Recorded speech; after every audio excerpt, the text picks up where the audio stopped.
Hey guys, and welcome back to the mudstudsskullcaps podcast. I'm Robin. And I'm Kelsey. And in today's episode, we're going to cover proper clinic etiquette. We want to give you some tips and tricks so you'll be able to impress your clinician and get the most out of your ride.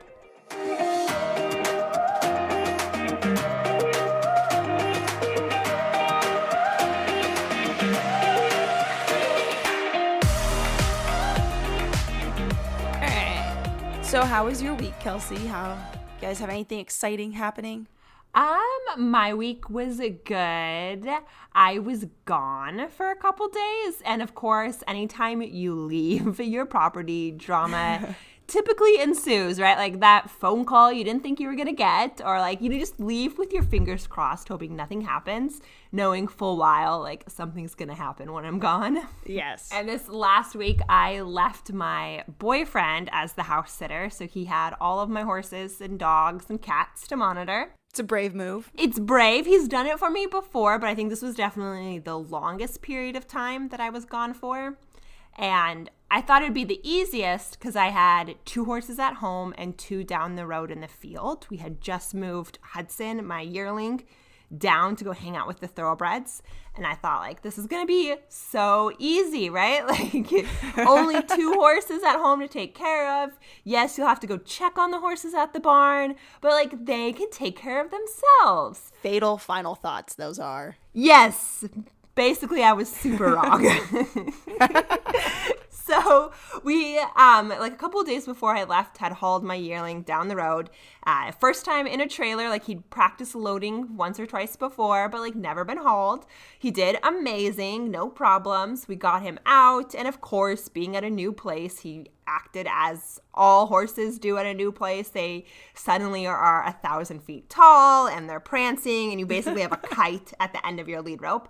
And thankfully, he's little enough that, like, my kite didn't go too far. Oh, my gosh. And he calmed down. So I was actually pretty, like, pleasantly surprised with him that he was able to calm down. We get him there. We turn him out with the 2 retired thoroughbreds. And things, progress as you think they would. He gets chased around. He's investigating. They're investigating him. A lot of sniffing, a lot of running, a lot of kicking, and just general boy drama. And I thought, like, this is going to be fine. Like, this is just, the process that they go through, right? Whenever you initiate a new horse into the herd, there's always drama. There's always running. And everyone, right, establishing the pecking order, it takes time. Well, they do the whole, like, I was here first, so I am so much cooler than you are, and you can't be a part of our group. The whole, we wear pink on Wednesdays and you can't sit with us. That's who they are. Oh, exactly. And Hudson came in at a disadvantage because he's a pony yearling, and he comes into a pasture with 2 grown thoroughbreds who there's a bit of a height difference. And I have noticed horses use that height difference to their advantage. Whenever I have seen like big herds of horses, usually the biggest horse is the jerk. And I think that's just because they can use their size. That's the way it was at the ranch. The biggest horse was a Clydesdale, and he could use his muscle and his body to like get everyone else out of his way and get what he wanted. So I think the thoroughbreds picked up on that, and we're using that. But everything seemed fine, and I was down there a couple times a day checking on everyone, and there was just the normal stuff. The boys hang out in the shelter during the day, and they like didn't really want to let the little guy hang out in the shelter. So he ended up spending like a lot of time on the fence, hanging out with the horses in the pasture next door. Sure, which is totally fine. Like, he's not alone. He's in a big field. He has tons of space and grass. Like, I'm not that worried about it. So I left thinking everything was going to be fine. I did tell my boyfriend, however, like, here are the warning signs. Like, if you show up and these things are going on, like he's dripping in sweat, it's obvious he's been running, or if he's got like a major injury, he's been kicked really hard or something, or if he just has a ton of bite marks and it's obvious that like he's just getting the brunt of their frustration, then let's put him in the trailer and let's go. I didn't think those things were going to happen, so I thought it'd be okay. I left on Wednesday. Saturday morning, I get a text message from the girl who shares the field with me, because it's her horse is the other thoroughbred, asking, "Where's your horse? Did you take him home?" Oh my God. No, I'm in Eastern Washington. Like, I am nowhere near you. Like, no. And my boyfriend would have told me. He wouldn't just show up and take my horse. So, of course, you're thinking like, oh, my gosh, the worst has happened. He's like colicking and he's down in the grass and she can't see him. Or he's hurt. Like, he's hurt and she can't see him because he's little and he's laying down or something. Or he somehow escaped and is just missing. So, well, stole? Like, I thought, I was like, no one would steal him. Like, he's not that cute. So, like, that did cross my mind. Was like, no, I don't think anyone stole him. So, like, he must be hurt. Like, that was the only thing that ran through my mind, was that he must be hurt. And then, like, you know, it's a big field, so I wasn't sure how much, like, she walked around to look for him. Maybe he was just in the corner and she didn't see him from where she was standing. So, of course, I'm in the woods without cell phone service, and I'm trying to get a hold of my boyfriend. It takes me a while, and I finally get a hold of him, and I'm like, where's the horse? I'm like, where is he?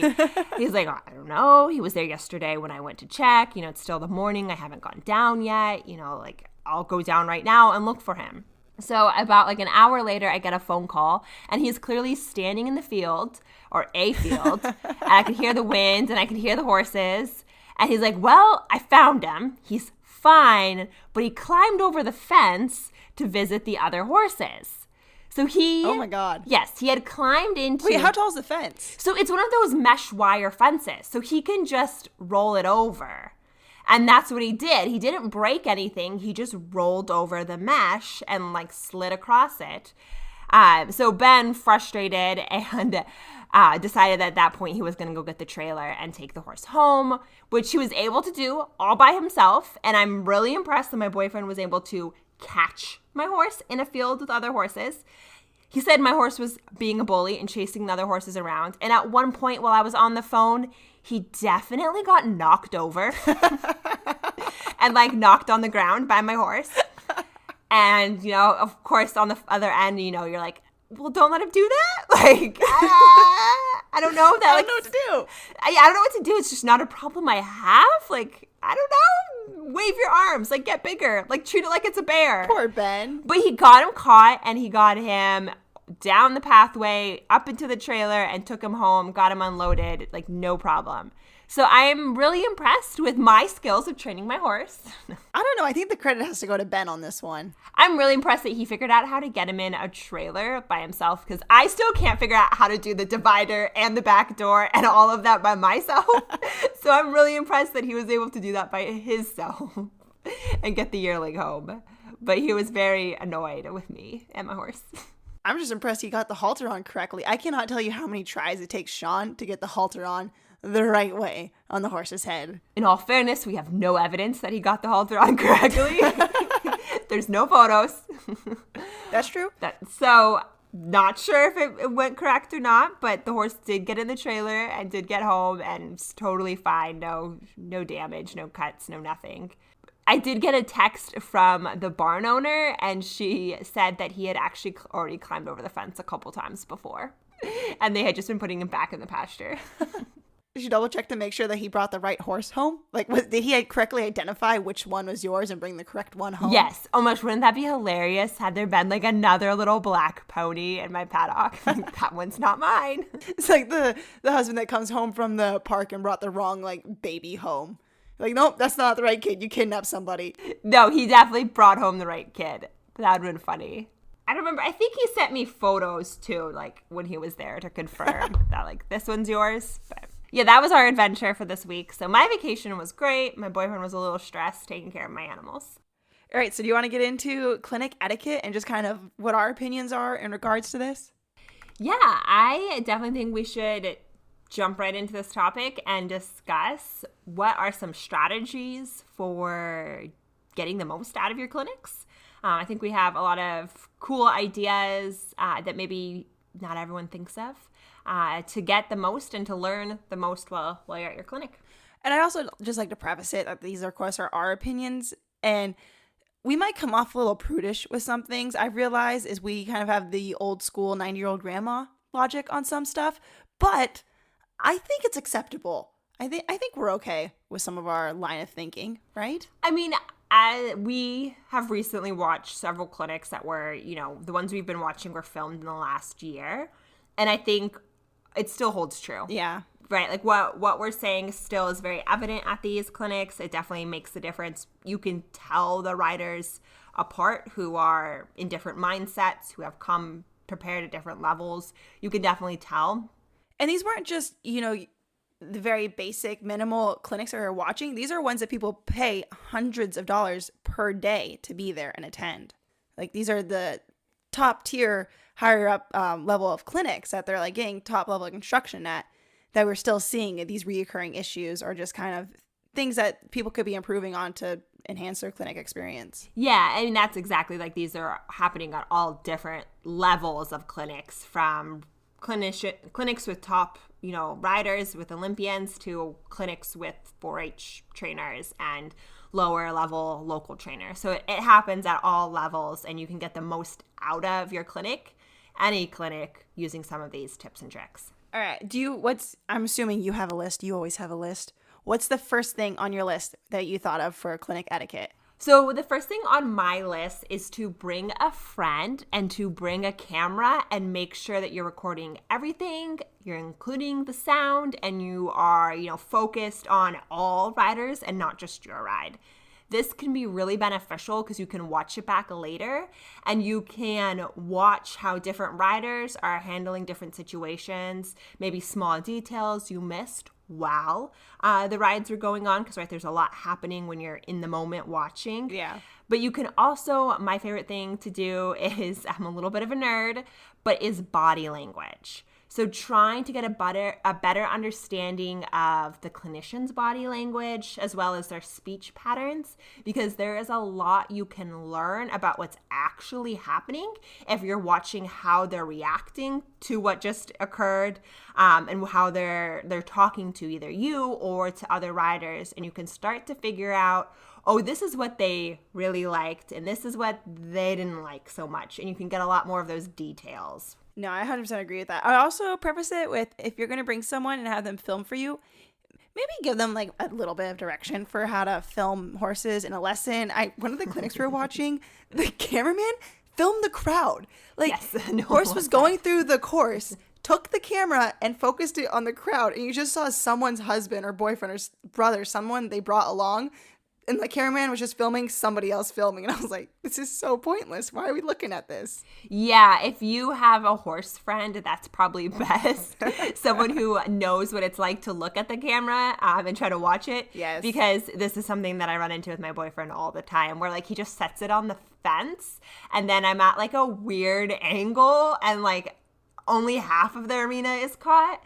So I really, really appreciate him coming out and videoing me when I ask him to. But then he always there's always the fence rail. Like, it's just, you didn't notice? Just work on your framing. So definitely, if you've got somebody who's maybe a little bit green, talk to him about framing, because framing is important. And maybe the zoom button. I can't tell you how many times I've had video taken that they never once hit the zoom button. And I was like, could you really see the tiny brown dot out there moving across the screen? Because I can't. Yeah, so that one's definitely can be a challenge if you don't have anyone to bring with you who is, a horse person or is a little bit more comfortable with the camera. But you can definitely try to encourage, maybe do a practice run at home, working with because there's a technique to follow and zoom in and out as the rider comes closer and further away, which can be challenging. I don't disagree, especially if you're just using an iPhone or something.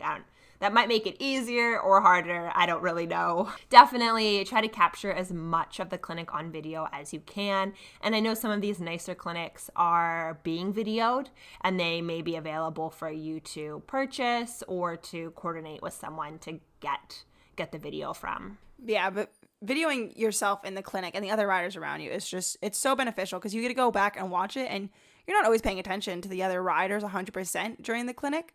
And so you don't pick up on necessarily what they were told, but it might apply to when you're riding a different horse, or it might apply to the ride that you're having a different day. And so it helps you pick up those little nuances that you didn't originally hear or understand. Yeah, that's a really good point, because I think a lot of times at a clinic, you're just focused on your ride and making sure you're doing your best, that you're not always taking in everything else that's happening around you, and going back and being able to watch what the clinician was telling other riders might be really beneficial, because that might be a problem you also have, or like you said, it's a different horse or a different day, and you might be able to use that information to help you as well later. So my very first thing on my list that I had that I think I can't remember the last time I had a clinic that I wasn't asked this question, or even if you go and you have a lesson with someone the very first time that you've never met before, you always are asked, who are you? Who is your horse? What are you guys working on? And just kind of the basic questions. And I refer to it as like, when you go to a job interview, you have your elevator pitch, your 15 seconds, who I am, my qualifications, what I'm doing, what I'm working towards. And I think when you go to a clinic, you have to have that prepared. Have that pre-game ready to go, that you know what you're going to say. That way you're not standing up there coming up with some BS weaknesses that aren't actually what you're really struggling with or working on. And like, don't be afraid to tell them exactly what you're struggling with. But at the same time, they don't need to know your horse's entire life history. Yeah, I think actually comparing it to a job interview is really smart, because not only do you have that sort of, elevator pitch of who you are and why you should be hired, but you also you're always asked, like, what are your strengths and what are your weaknesses? And that is absolutely something that the clinician is also asking and wants to know. What are, and again, don't make them those standard weaknesses of, I need more leg, or, it's a little bit deeper to what you and your horse are truly working on and truly struggling with, or, what you really mastered sometimes can also tell a lot about you, what skills you're really good at. Yeah. I know people always want to say, oh, I'm working on my horse rushes slightly, or we need more confidence or something. But those are very surface level weaknesses. There's always more to it. So give the clinician a little bit more to understand why that's your weakness. So maybe you need more leg, but explain you need more leg because you're lacking the confidence and you just can't figure out when you should be applying that leg. Go into it a little bit deeper, because then the clinician is starting off knowing so much more that they can just hop in and help you get going, rather than trying to actually figure out what's going on and wasting the first 20 minutes of the clinic trying to see what's happening. It can also help save the clinician a lot of time when you're discussing, your strengths and your weaknesses, but also kind of what you choose and how you say it also tells the clinician a lot about you. So this is the one opportunity you have during the clinic to actually really speak and to tell them who you are, and, show your confidence, show your professionalism, show your organization. This is really that one time that you get to do it through words, because much of the clinic you're going to find out that you should be fairly quiet during the clinic. And this is the opportunity for them to get that impression of who you are and what your like depth of knowledge and understanding is through that question and that beginning introduction. So saying nothing also at this time, or saying just a couple words, isn't your best approach or the best use of that time. No, so that's a good point.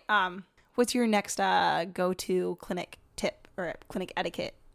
So I'm just going to throw this one in quick, as it's similar to bringing a camera, but also bringing a notebook so that you can journal right after your ride. It's really important when a lot of those ideas are fresh in your brain to write them down, so that you can start to write things down, like feel what some of those details of the exercises were, because you may miss some of those moments from the video. If you rewatch the video, you may miss that idea of what it felt like when you did something correctly.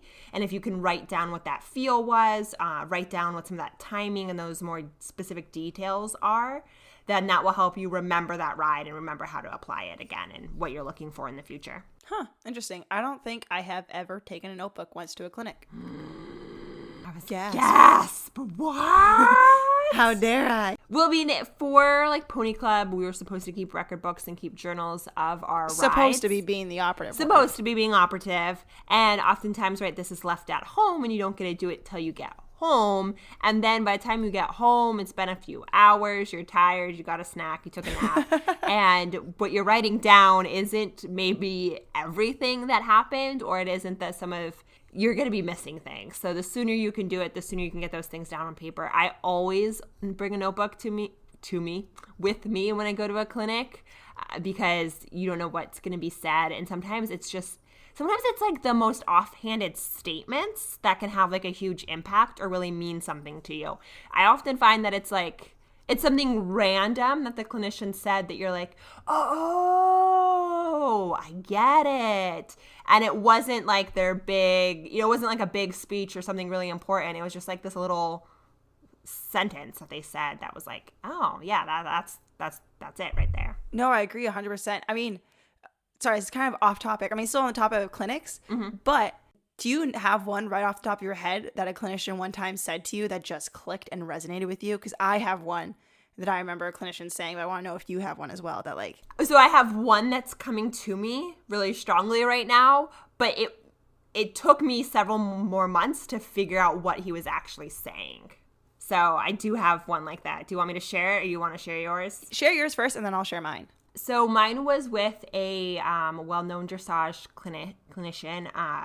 I'm going to butcher his name, so I'm just not going to say it. So he was talking about how you need to, getting someone to ride with a much softer rein and constantly getting off that inside rein. And I don't remember exactly how he phrased it, but he just kept telling the riders to give the rein away, ride on slack, don't ride on contact with the rein, give the rein away. And what I realized later, what he was trying to say is that your hands should be constantly being pushed forward from your abdomen and from your body, and that it's your core that is supporting you while you're riding. But he was saying one sentence and someone said it in a different way about pushing your hands in front of you and that you're constantly pushing and never pulling back. That like really made sense to me about how to actually use your hands when you're riding and how the contact works. And that I remember those two very specific moments, those two people saying it, and it was like, oh, this is what I've been doing wrong. I get it. No, that makes a lot of sense. The one that I had, I was at a clinic probably a year and a half ago, 2 years ago.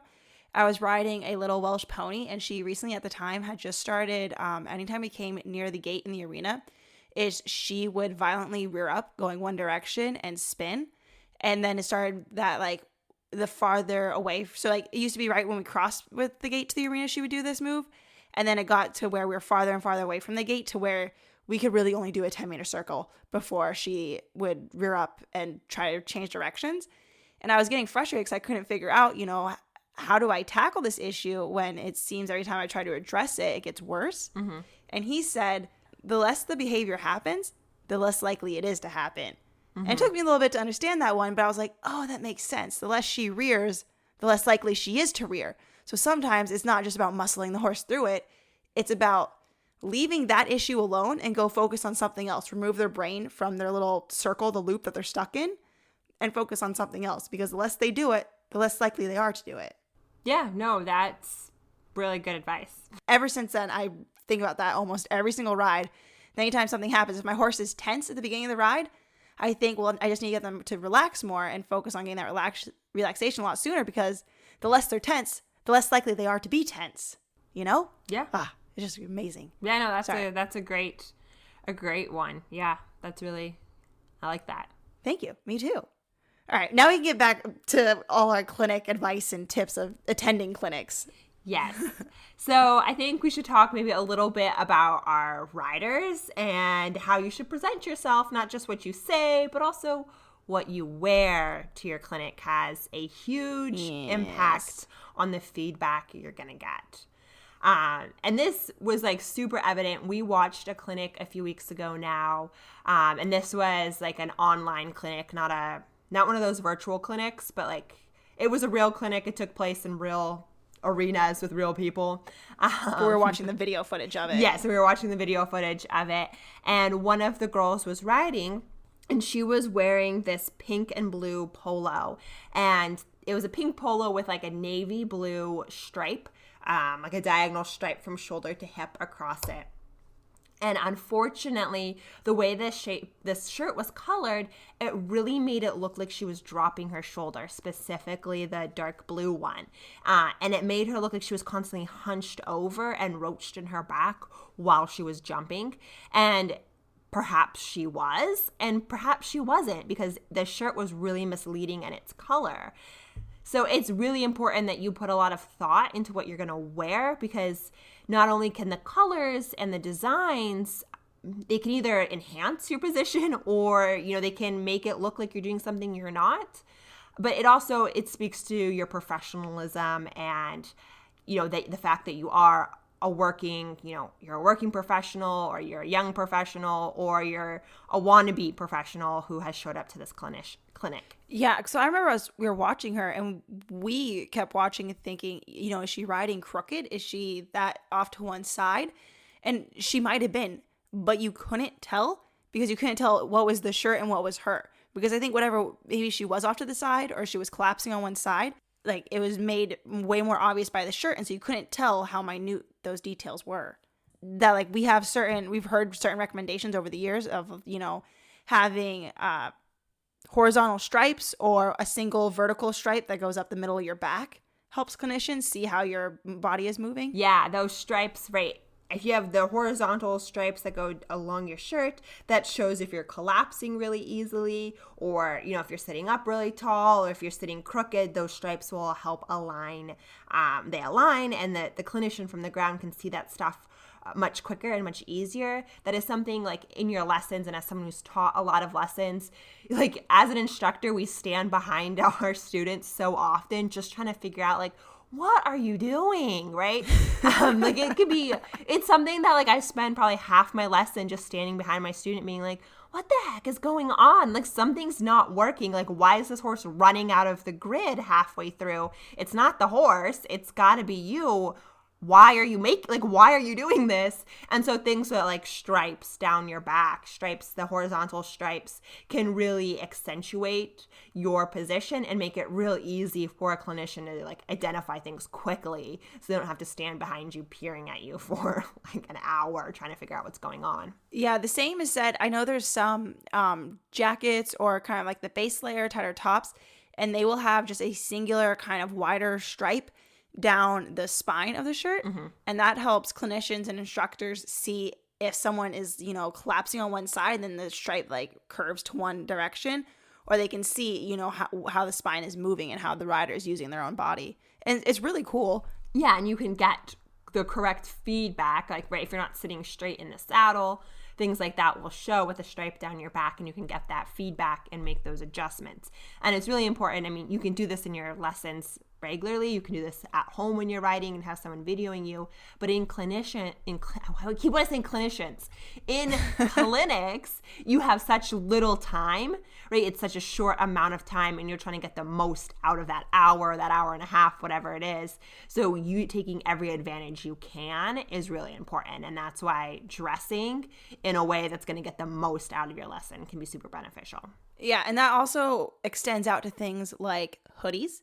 Don't wear a hoodie. No hoodies. In a clinic or even a lesson, don't wear a hoodie because it's going to take away from your own position. Is that it makes it look like you might be hunching your back or hunching your shoulders or rounding your shoulders, but it makes it appear that way. And so you might be doing it, you might not be, but the clinician and instructor will never know because that hood is blocking their view and they can't tell. Same thing with like just bulky clothes, wearing like really bulky sweaters and jackets and things. That also takes away from being able to see your position. Obviously, this doesn't happen in clinics, but it happens in lessons all the time where I'll have a kid show up in like a dress and I can't see what you're doing. What? When I was teaching little kids, they would show up in dresses and it was the worst because I cannot see what your legs are doing. Oh, the chafing. Well, no, they would have the leggings. They would have like riding pants underneath them, but like the dress on top, and it doesn't work. So don't wear a dress to your clinic. I know you guys don't do that, but just the bulky things, like a lot of jackets can be really long, and if they're not fitted properly, then it hides your hips and it hides what's happening with your seat. And then things like the opposite direction, don't show too much skin, no tank tops. Like you should be appropriately covered. I always was taught to believe you should be wearing a collared shirt, whether it's buttons or snaps or even a zipper, that's totally fine. And your shoulders should be covered. Shoulders bleed a lot. That's the rumor, is that that's a very vulnerable place on your body. And it's also when you're moving around and riding a horse, tank tops move and things show, and like don't put yourself in that position. I don't know, like cover up. So that and this is kind of where we sound a little bit more prudish, but it's a professional setting. Like a clinic isn't your lesson. A clinic isn't you went to camp with your friends. A clinic is you presenting yourself as a professional that you are and to be taken seriously and to learn and figure out new things and maybe take the next step in your riding. It's not the place to be wearing a spaghetti strap tank top. And we saw in the clinic that we were watching a couple weeks ago, we saw a girl that rode up to one of the lessons wearing a tank top. We're like, oh gosh, why are you doing this? Yeah. So definitely be conscious about what you're wearing. And like Robin said, this is a professional setting. You should treat this like a job interview, and that is a potential employer who is now teaching you, right? Like that is a number one way to find, your next boss if you're interested in being a working student, is riding in a clinic with them. Like that is a great way to find your next trainer. That is a great way to find that boss, to find that mentor. So this is someone you might be running into at shows or competing with in a few years.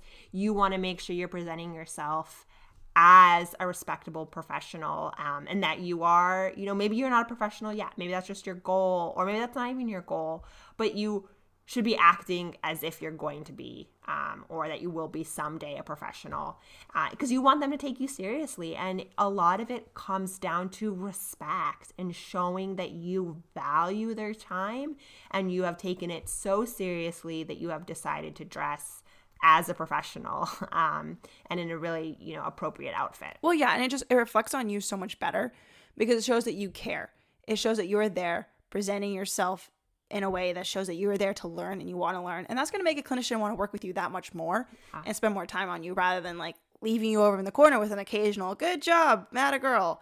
It will help them know that you're serious and that you're willing to learn and take notes and try to figure out what's going on. And so it just makes them take you that much more seriously. Yeah. And especially a lot of clinics are group clinics. You're going to be riding with 6 other kids in that class or 6 other adults in that class. And the clinician only has so much time. And if you're not presenting yourself as someone who wants to be there, then they may not want to teach you. They may find themselves saying less and less to you and interacting with you less because they have such a small window of time to try to make an impact on 6, sometimes 8 kids. And especially when you're doing jumping courses and cross country, it tends to be a lot of people in a group. So those are things to take into consideration, that the way you dress and appear.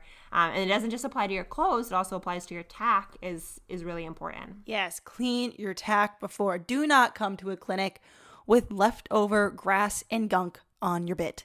Do not do it. Don't do it. Please, for the love of God, don't do it. Yes. Sorry, it's pet peeve of mine. Clean tack is like the frosting on the cake. It makes everything just that much sweeter. And that much, you all know how much, it feels so good riding in a clean saddle, especially if you've got full seat breeches on, you stick a little bit better, your seat's a little bit so why not take that advantage? A lot of this is you are just taking an opportunity and you are taking advantage of that opportunity that's in front of you. Yes. Have clean tack. That's an opportunity. It costs nothing to be well turned out. It costs nothing to clean your tack, to grab a clean saddle pad, to have clean wraps or boots. That is free. It doesn't have to be the most expensive tack in the world, but if it's cleaned and looks nice, that's free. Take advantage of that. I like the idea of take advantage of the opportunities that you have available to you. You might not have the most expensive fancy gear out there. You might not have the newest thing on the market, and that is totally fine. But take care of the objects and the items that you do have and take the time and effort to present yourself well with your clothes, your tack, your horse, making sure they are groomed adequately, that they don't have poop stains on them, make sure that you're turned out well. Yeah, yep, absolutely. You're taking advantage of that because you also don't know, this may be for some of us, we only get to do 1 clinic a year. For others, we might be doing a couple a year. So you really want to take advantage of every little opportunity you get. And having a clean horse and clean tack is part of taking advantage of that. Okay, so discussing tack. So one thing for tack is this, you should kind of treat it like it's a show. And by that, you should be riding in your normal gear. Don't show up in a bit that you've never used before or that brand new saddle you haven't ridden in before. This should be the gear you use every single day so that the clinician can give you the honest feedback about the equipment you are using and if it's working or not working. Because a lot of clinicians do have beliefs centered around gear, and that especially when it comes to bits, that every horse has a specific bit that works for them. So they want to see you riding in that gear that you normally ride in, and will try to make adjustments from there. Yes, but on top of that, if you have other tack and other equipment, bring it along and have it in your trailer, because I can't tell you how many clinics and lessons you've gone to that the instructor, the clinician, wants to try something out. They want to try something different and just see if it changes something that they might be looking for. And so it's so much easier if, say, they want to change your bridle out or change your bit out, and you have what they're looking for, and you can just quickly change it out there and get their immediate feedback on whether or not it got the response and reaction they were looking for. Because when you go home and you test it out, you're not quite sure what the clinician was looking for. You're not quite sure the exact signs. And so when you can get that immediate feedback there, it makes it so much easier. Yes. Yeah. Bring your tack room with you. I know that there are, like I mentioned, there are specific clinicians that are really big into, for example, bits. Lucinda Green believes that there is a bit for every single horse, and I know she travels with a collection of bits.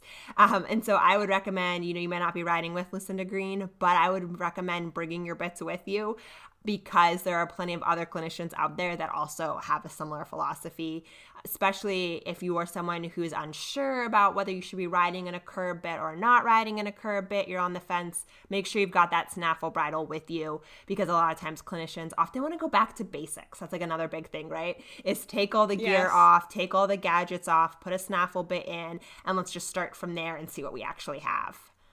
Well, the same goes for cavessons or nosebands. They want to, if maybe someone's riding in a drop noseband or a figure eight, and they just want to change it out for a regular cavesson and see how the horse goes. Yes. That, definitely happens. I mean, and there's tons of gear that you can change, from your breast collars to your girths.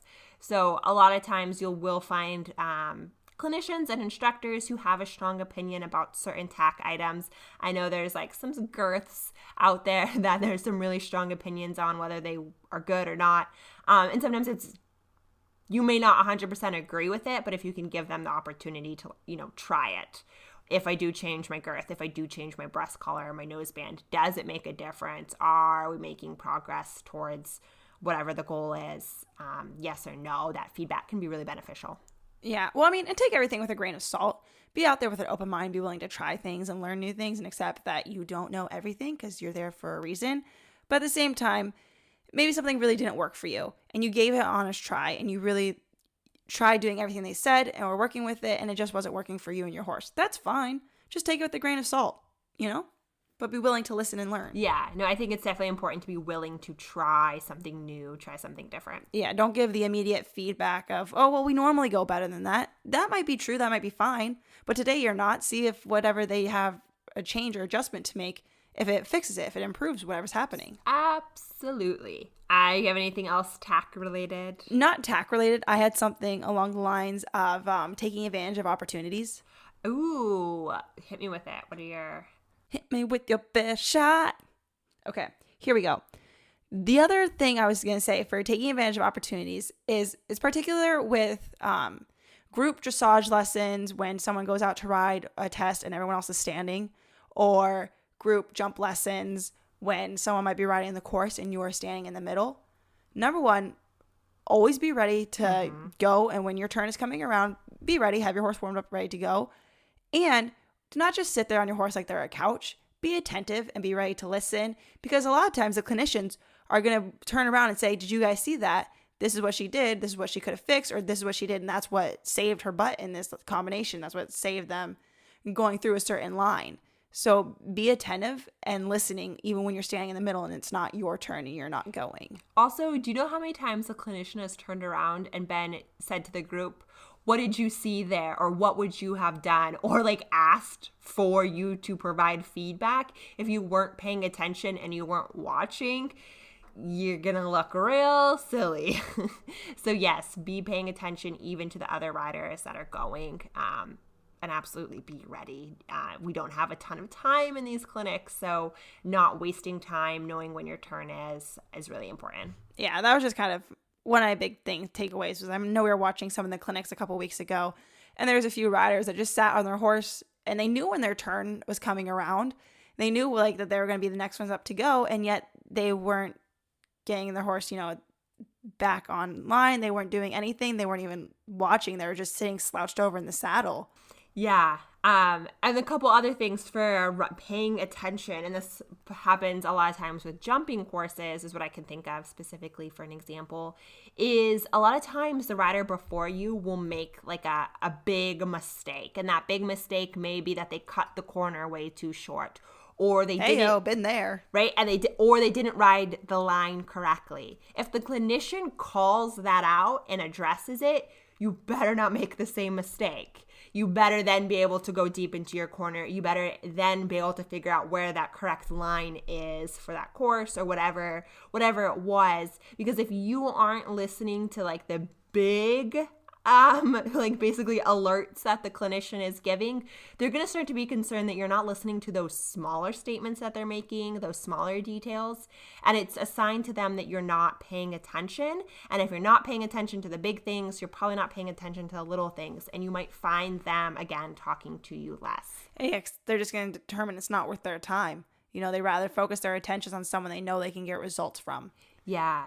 And that's really like the hard thing with clinics. They're so different than lessons, is that one, a clinician comes with their own agenda. They have come and been asked often, you know, can you teach a clinic and you're going to teach on adjustability and rhythm? Like those are your two punch words, and you're going to hit exercises that talk about adjustability or straightness or whatever it is. And those might not necessarily be your problems. You may not be someone who has a horse that's hard to adjust. You can make those stride changes. You may find yourself not getting a ton out of that clinic because that clinician has come with their agenda. But also, on the other hand, you know, they may not be able to tackle all of your problems because they don't fit into that agenda. They may only be able to tackle a couple of your problems that sort of fit into today's outline of the lesson. Unlike a normal lesson where if things start to go wrong, your instructor is going to adjust and start to teach you to today's problems. Clinics are not set up like that. They're not there to teach you for today's problems. They're there to teach you to whatever this topic is. And give you more tools for your toolbox, really. Correct. Yeah. As they pertain to said topic. Yeah, it's not a lesson. A clinic is not a lesson. Yes. Yeah. No, can't stress that enough. Yeah, it's not a lesson. It's a lot different than a lesson. And part of it being different than a lesson should also be your response to the clinician. So in lessons, you may find yourself talking a lot and having conversations with your instructor because your instructor may be more of a friend at this point. Clinicians and clinics are not the same. You should be finding yourself listening a lot more than you are talking. I've noticed watching a couple of these clinics you mentioned that the riders that are talking a lot are often using that as a deflection tool so they can deflect the criticism the clinician is giving them. So instead of accepting what the clinician is saying and, you know, taking a deep breath, absorbing that information and going on to do the job that was asked, they sort of sit there and give excuses and make jokes and try to be overly friendly. And that's not the relationship between clinician and student. It's a little bit different of a relationship than between, you know, instructor and student. And that should be, you know, you should find yourself listening more and talking less when you're in a clinic. No, I couldn't agree more. And one of the ones that clinics I were watching, the girl was kind of trying to be really buddy-buddy with the clinician. And every time the clinician would point something out that she was doing incorrectly or might have interfered with her horse, the girl just kind of responded by laughing it off and was like, oh, yeah, no, that's my fault, ha, ha, ha. But she never made adjustments. It was kind of her deflection technique in which, like, it was just her way of saying, oh, yeah, no, that's me, move on, like, we're not going to fix that today. Right, exactly, because, yeah, she used it as the, like, oh, I know I have that problem. Let's do something else. And it was like, wait, but this is something that actually needs to be tackled. And it was very evident by the end of day 2 of that clinic that clinician's language patterns were indicating that she was about to murder this girl. So the clinician was saying nice words, but the way in which she was saying it and the frequency and how it was those words are being used with this student and not with other students was very clear that she was very fed up with this girl's approach to listening. Yeah, and that's one of the things when you go back and are rewatching videos from the clinics and stuff is you might be able to tell when clinicians get frustrated or they might have been annoyed, and you can tell the different voice fluctuations that they have. You know, sometimes you might be hearing a clinician say repeatedly after each person goes through a grid or a course, they're saying good, good, good. Then they have that one time the horse and rider combination goes through and they say good. You know, they lengthen that word out, and you'll be able to tell when they actually really like something, when something impressed them or they saw the change that they were looking for. Yes, I think good is my least favorite word, especially when it comes to clinics, because it tells me nothing. Right? What was good? What was good? And so that's definitely something to look for. If you're just hearing the word good a lot, it usually means, you know, you're still on the horse. Good job. But it usually, if they saw something that was good, they'll elaborate with what it was that they saw that was good. You know, good rhythm. There, nailed it. Now you know what the good was for. But if it's just a generic thrown out there good, it's not really a compliment. But it's also maybe not an insult. It's just, it doesn't really mean much of anything. And you should not take that as, you know, you're doing great.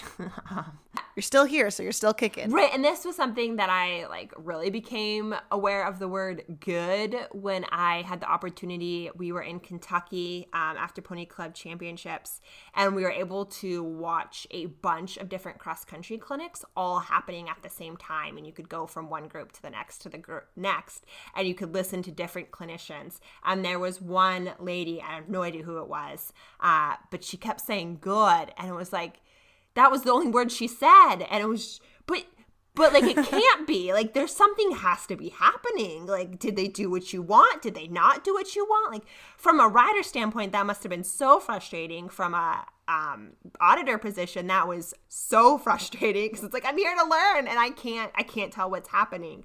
And it's not a very helpful word, but you'll hear it a lot in clinics. Yeah, it's just one of those things. It's one of the things you pick up as you go along, that you start to read into how they're saying it, how their body language is, and you figure it out, or you don't, and you're just as confused as the rest of us.